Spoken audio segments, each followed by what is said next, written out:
Hello दोस्तों, Manoj mathematics YouTube channel पर आपका हार्दिक स्वागत है। और यदि चैनल पर नए हो तो चैनल को सब्सक्राइब करना न भूलें। आज हम नए टॉपिक के साथ आए हैं। क्या पढ़ना है?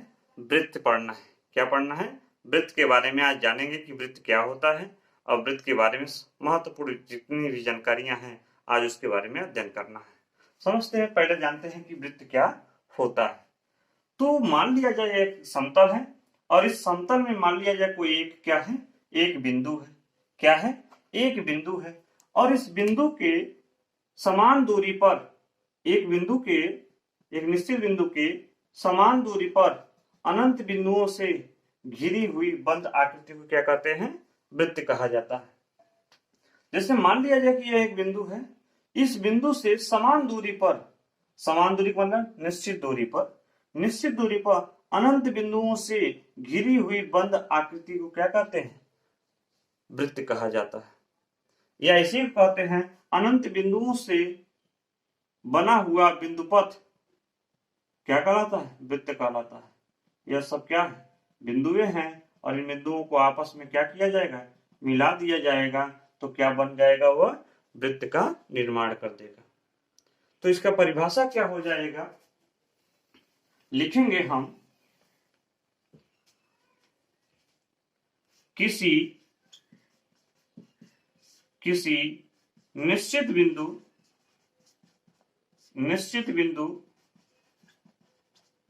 से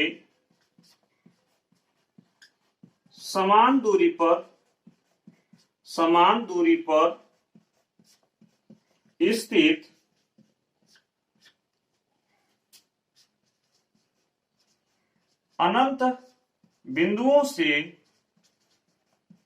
बिंदुओं से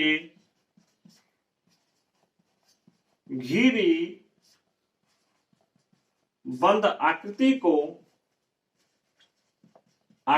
को वृत्त कहा जाता है।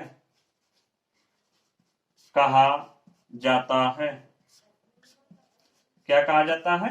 वृत्त कहा जाता है। परिभाषा लिखेंगे किसी निश्चित बिंदु से समान दूरी पर स्थित अनंत बिंदुओं से घिरी बंद आकृति को क्या कहते हैं? वृत्त कहा जाता है। समझिएगा, यहाँ पे जैसे फिगर में बनाया गया है कि यह एक निश्चित बिंदु है और इसके निश्चित बिंदु के चारों ओर अनंत बिंदुओं से घिरा हुआ क्या है? एक बंद आकृति है। इसी बंद आकृति को क्या कहते हैं? वृत्त कहा जाता है। क्या कहा जाता है? वृत्त कहा जाता है। तो इस निश्चित बिंदु को क्या कहते हैं? वृत्त का केंद्र कहा जाता है। क्या कहा जाता है? वृत्त का केंद्र कहा जाता है। तो पूछा जाएगा कि हम वृत्त के महत्वपूर्ण भाग में पूछा जाएगा तो हम बताएंगे कि एक वृत्त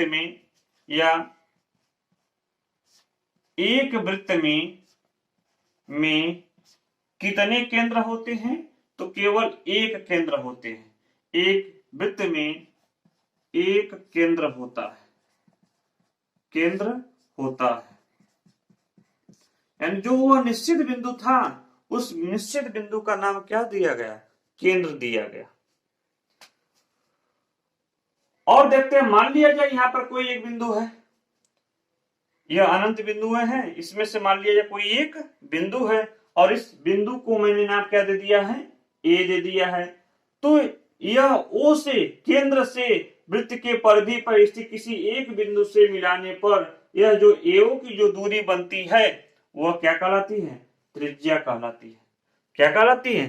त्रिज्या कहलाती है। तो क्या होगा? यानी त्रिज्या लिखेंगे, त्रिज्या बराबर ओ ए। क्या लिखेंगे? ओ ए क्या हो जाएगी? वृत्त की त्रिज्या। आप परिभाषा करेंगे, लिखेंगे वृत्त के केंद्र से वृत्त के परिधि पर स्थित किसी एक बिंदु के बीच की दूरी क्या कहलाती है? त्रिज्या कहलाती है। यदि हम देखें तो यहां से यहां भी क्या होगा? त्रिज्या होगा। यहां से यहां भी क्या होगा? त्रिज्या होगा। तो ऐसे तो हमें वृत्त की परिधि पर अनेक बिंदुएं हैं और हम केंद्र से अनेक बिंदुओं पर मिला सकते हैं, तो इसका मतलब यह हुआ कि वृत्त में कितनी त्रिज्याएं होती हैं? अनंत त्रिज्याएं होती हैं। क्या होती हैं? अनंत त्रिज्याएं होती हैं। लिखेंगे त्रिज्याएं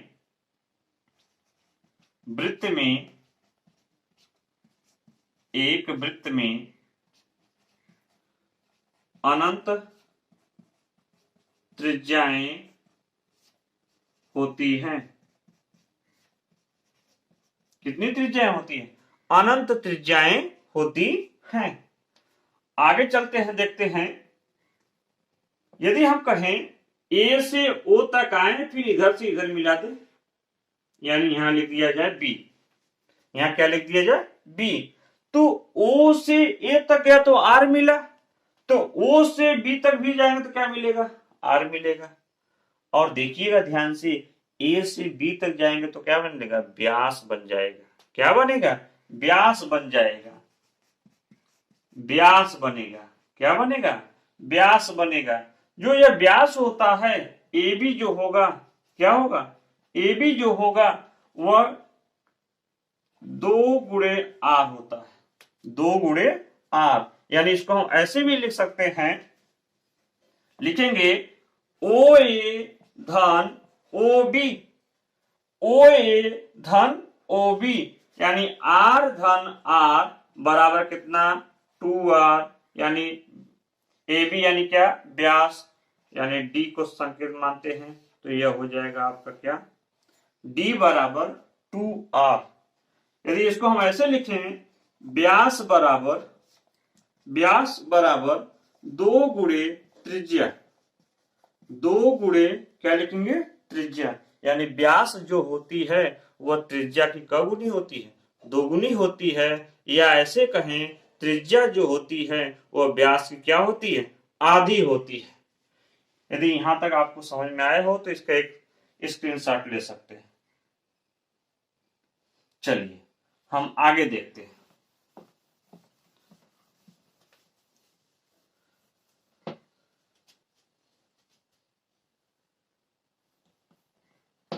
यह हमारा क्या हो गया? केंद्र हो गया। यह हमारा क्या हो गया? केंद्र हो गया। यदि हम मान लिया जाए कि बी से ए बी वहां न लेकर कहा जाए? यहां पर जाए, ए बी यहां ले लें। हमने देखा कि व्यास जो है वह वृत्त के परिधि पर 2 बिंदु थी, मिलाया उनको, लेकिन वहां व्यास जो था वो कहां से होकर जाता था? केंद्र से होकर गया था। किससे? केंद्र से होकर गया था। लेकिन यहां पर हमने देखा कि जो ए बी को मिलाया हमने, यह केंद्र से होकर नहीं जा रहा है। तो जो केंद्र से होकर नहीं जाएगा वह वृत्त का क्या कहलाएगा? जीवा कहलाएगा। क्या कहलाता है? जीवा कहलाता है। यानी ए बी जो होगा क्या होगा? जीवा होगा। जीवा होगा। तो यह जीवा, तो यह भी क्या होगा? जीवा होगा। यह भी क्या होगा? जीवा होगा। और यह भी क्या होगा? जीवा होगा। तो जीवा यानी हम लिखेंगे ए बी क्या? अनंत। अनंत, यानी किसी वृत्त में कितनी जीवाएं होती हैं? अनंत होती है। यदि हम इसको ऐसे लिख लें, लिखेंगे त्रिज्याएं एक वृत्त में त्रिज्याएं अनंत कितनी होती हैं? अनंत होती है। व्यास कितने होते हैं? अनंत होते हैं। जीवाएं कितनी होंगी? अनंत होंगी। यानी त्रिज्याएं भी अनंत, व्यास भी अनंत, जीवाएं भी क्या? अनंत। केवल और केवल केंद्र जो होगा वह क्या होगा? यूनिक होगा, केवल एक होगा। और यह केंद्र वृत्त के अंदर स्थित होता है या वृत्त के मध्य में स्थित होता है। कभी कभी पूछा जाता है वृत्त का केंद्र कहाँ स्थित होता है? वृत्त के बाहर, वृत्त के अंदर, परिधि पर, इनमें से कोई नहीं। तो कहां होगा? वृत्त के अंदर और मध्य में। वृत्त के अंदर और मध्य में। तो इतनी बात आपको समझ में आई होगी। हम आगे चलते हैं।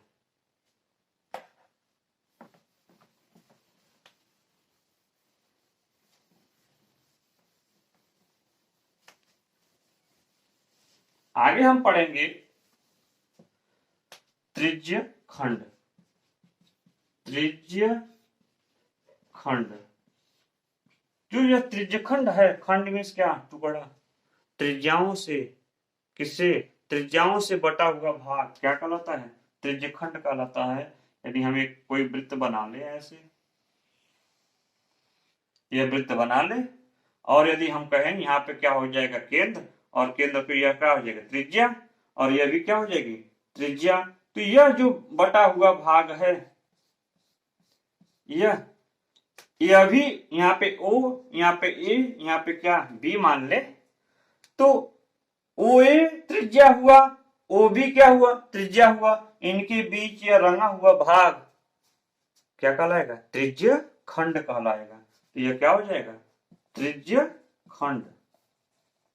तो ध्यान रखिएगा, यहाँ पे दो त्रिज्य खंड है, एक छोटा वाला, एक बड़ा वाला। जो रंगा हुआ भाग है यह छोटा वाला है, जो बिना रंगा हुआ भाग क्या है, बड़ा त्रिज्य खंड है। तो इसे कहते हैं, छोटे वाले भाग को लघु त्रिज्य खंड, और जो बड़ा वाला होगा वह बोला जाएगा दीर्घ त्रिज्य खंड। तो यह वाला लघु त्रिज्य खंड होगा, और यह वाला जो भाग है यह क्या कहलाएगा, दीर्घ त्रिज्य खंड कहलाएगा।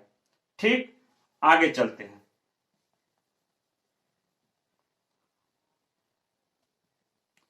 आगे है वृत्त खंड। क्या पढ़ना है, वृत्त खंड। वृत्त खंड में हमने भी पढ़ा, त्रिज्य खंड में त्रिज्याओं से बटता है, लेकिन वृत्त खंड में जीवा आती है। क्या आती है, जीवा आती है। मान लिया जाए कि कोई एक जीवा ए बी है, इस वृत्त को क्या कर रही है, दो भागों में बांटती है। तो यही जीवाओं द्वारा बटा हुआ भाग, वृत्त का जीवाओं द्वारा बटा हुआ भाग क्या कहलाता है, वृत्त खंड कहलाता है। तो यहाँ पे दो भाग हो रहे हैं हमारा, एक भाग यह हो जाएगा और दूसरा भाग यह हो जाएगा। तो यह वाला भाग बोला जाएगा, छोटा है तो बोला जाएगा लघु, लघु वृत्त खंड। क्या बोला जाएगा, लघु वृत्त खंड। यह जो बड़ा है यह क्या बोला जाएगा, दीर्घ वृत्त खंड। क्या बोला जाएगा, दीर्घ वृत्त खंड। क्या बोला जाएगा, दीर्घ वृत्त खंड। जैसे वहां पर त्रिज्य खंड में था लघु त्रिज्य खंड और दीर्घ त्रिज्य खंड, और ऐसे यहां भी होगा लघु वृत्त खंड और वहां भी दीर्घ वृत्त खंड। हमें उम्मीद है कि यह बात आपको समझ में आई होगी। नेक्स्ट चलते हैं, छेदक रेखाएं। छेदक रेखाएं, जैसे मान लिया जाए कि एक सर्किल है, यह क्या है, सर्कल है। मान लिया जाए यहाँ पर O है, कोई रेखा है या रेखा खंड है, यहाँ पे है छेदक रेखा। छेदक मतलब कि विभाजित करके जाना, या उसको छेद कर जाना, विभेद करके जाना, अंदर से होकर जाना। तो ध्यान रखिएगा, छेदक कर रहा है, तो ऐसे रेखाएं जो वृत्त को क्या करती हूं, छेद कर जाती हूं, अंदर से जाती हूं, या ऐसे कहें, ऐसे रेखाएं जो वृत्त के दो बिंदुओं से, वृत्त के परिधि पर दो बिंदुओं से होकर जाती हूं, वह क्या कहलाती हैं, छेदक रेखाएं। मान लिया जाए यह ए और बी है, या ऐसे कर ले, यह कोई रेखा है और यह ए और बिंदु बी पर प्रतिच्छेदित कर रही हैं, काट रही हैं, तो यह रेखा क्या बोला जाएगा, छेदक रेखाएं बोला जाएगा। तो छेदक रेखाएं जो होती हैं वो वृत्त को कितने बिंदु पर काटेंगी, दो बिंदु पर। कितने काटेंगी, दो बिंदु पर। तो हमें छेदक रेखाएं समझ में आया कि छेदक रेखा क्या होती है, वह रेखाएं होती हैं जो वृत्त को क्या करती हो, प्रतिच्छेदित करती हो। क्या करती हो, प्रतिच्छेदित करती हो, बीच से होकर जाती हो, या ऐसे भी जाती हो, ऐसे भी जाती हो। यह सब क्या है, छेदक रेखाएं कहलाती है। क्या कहलाती है, छेदक कहलाती है, छेदक रेखाएं कहलाती हैं। नेक्स्ट है आपका हमारा स्पर्श रेखा। स्पर्श रेखा, या स्पर्श रेखाएं। तो ध्यान रखिएगा, मान लिया जाए एक कोई वृत्त है, ये हमारा क्या है, वृत्त है। यहां पे मान लीजिए कोई बिंदु ए है या पी है, क्या है, पी है। इस बिंदु से यदि कोई रेखा ऐसी वृत्त को क्या करती है, स्पर्श करके जाती है, छू कर जाती है, या वृत्त के परिधि पर स्थित किसी एक बिंदु से होकर जाती है, तो वह वृत्त का क्या कहलाएगा, स्पर्श रेखाएं कहलाएंगी।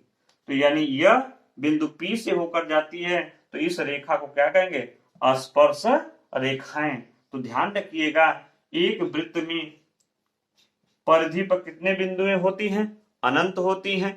वृत्त के परिधि पर कितने बिंदुएं होती हैं, अनंत होती हैं। तो इसका मतलब यह हुआ कि हम वृत्त के परिधि पर कितनी स्पर्श रेखाएं खींच सकते हैं, अनंत खींच सकते हैं। तो यहां पे हमने क्या कहा कि आपका स्पर्श रेखाएं कितनी होंगी, अनंत होंगी। स्पर्श रेखाएं कितनी होंगी, अनंत होंगी। तो पूछा जाएगा कि वृत्त से या वृत्त की परिधि से वृत्त के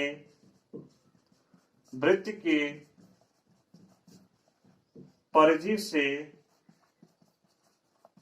अनंत रेखाएं जा सकती हैं, किंतु यह भी कर सकता है किसी एक बिंदु से या वृत्त के परिधि पर स्थित किसी एक बिंदु से केवल एक स्पर्श रेखा खींचा जा सकता है। कितनी खींचा जा सकता है, एक। यदि ऐसे पूछे वृत्त की परिधि से, तो यानी वृत्त की परिधि पर कितनी बिंदुएं होती हैं, अनंत होती हैं। अनंत होती है तो अनंत स्पर्श रेखाएं भी जाएंगी, और वृत्त की परिधि पर किसी एक केवल पर्टिकुलर एक पॉइंट से बात कीजिए, एक बिंदु से बात कीजिए, एक पॉइंट से, तो आप क्या करेंगे, केवल और केवल क्या, एक स्पर्श रेखा, क्या, केवल और केवल एक स्पर्श रेखा खींची जा सकती है। आगे चलते हैं।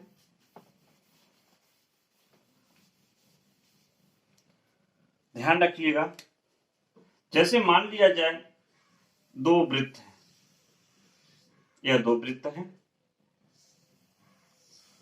एक दूसरे को क्या कर रहे हैं, वह स्पर्श नहीं कर रहे हैं, यानी दूर दूर हैं। तो इनसे खींचे जा सकने वाले उभयनिष्ठ स्पर्श रेखाओं की संख्या कितनी होगी, ऐसे भी पूछ सकता है, बहुत इंपॉर्टेंट है।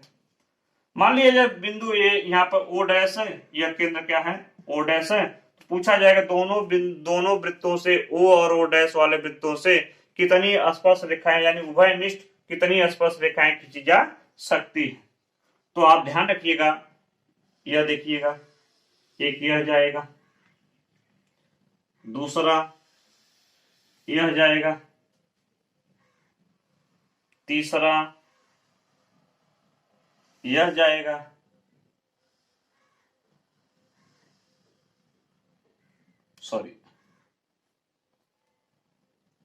चौथा आपका यह जाएगा। तो कितनी स्पर्श रेखाएं हो गई, 4 हो गई। यदि कोई दो वृत्त वाय स्पर्श नहीं कर रहे हैं, दूर दूर स्थित हैं, तो उनसे उभयनिष्ठ स्पर्श रेखाओं की संख्या कितनी होगी, 4 होगी। नेक्स्ट देखते हैं, मान लिया जाए यह एक वृत्त है, यह दूसरा वृत्त है, जो वाह स्पर्श कर रहे हैं। क्या कर रहे हैं, वाह स्पर्श कर रहे हैं। वाह का मतलब बाहर बाहर, प्रतिच्छेदन वाला नहीं, बाहर बाहर वाह स्पर्श कर रही हैं। ओ है यहाँ पे मान लेते हैं, ओ डैश है। तो पूछा जाएगा उभयनिष्ठ स्पर्श रेखाओं की संख्या कितनी होगी, उभयनिष्ठ स्पर्श रेखाओं की संख्या। तो देखिएगा ध्यान से, 1 हो जाएगा। उभयनिष्ठ का मतलब दोनों से होकर जाए, और यदि हमें इससे खींचे तो यह बीच से भी क्या होगा, 1 जाएगा। तो कितनी स्पर्श रेखाएं हो गई, 3 उभयनिष्ठ स्पर्श रेखाएं होंगी। यह कब, जब दो वृत्त एक दूसरे को बाह्य स्पर्श करें। क्या करें, बाह्य स्पर्श करें। चलिए नेक्स्ट देखते हैं।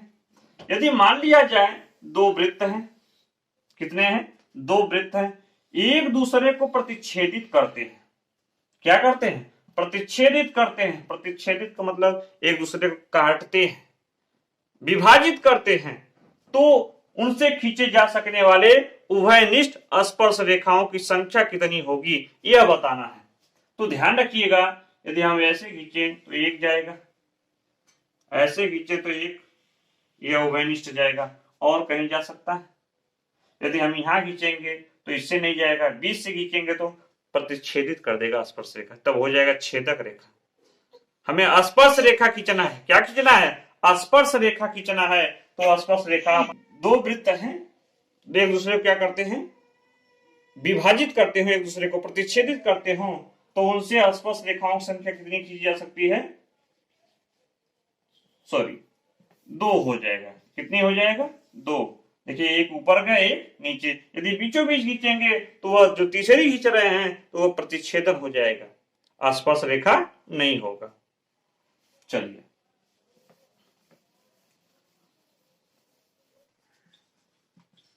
वृत्त का परिमाप, वृत्त का परिमाप या इसी कहते हैं परिधि, वृत्त का परिधि। तो फार्मूला होता है 2πr। कितना होता है, 2πr, जहां r क्या है, वृत्त की त्रिज्या है। वृत्त का क्षेत्रफल, वृत्त का क्षेत्रफल pi r square, pi r square, यह दोनों फार्मूला है। ध्यान रखिएगा, कॉम्पिटिटिव एग्जाम हो या एकेडमिक एग्जाम हो, सब में पूछा जाता है वृत्त का परिमाप या परिधि क्या होता है, 2πr होता है, और वृत्त का क्षेत्रफल क्या होता है, पाई आर स्क्वायर होता है। यदि आज का वीडियो अच्छा लगा हो तो चैनल को सब्सक्राइब और लाइक करना न भूलें। जय हिंद।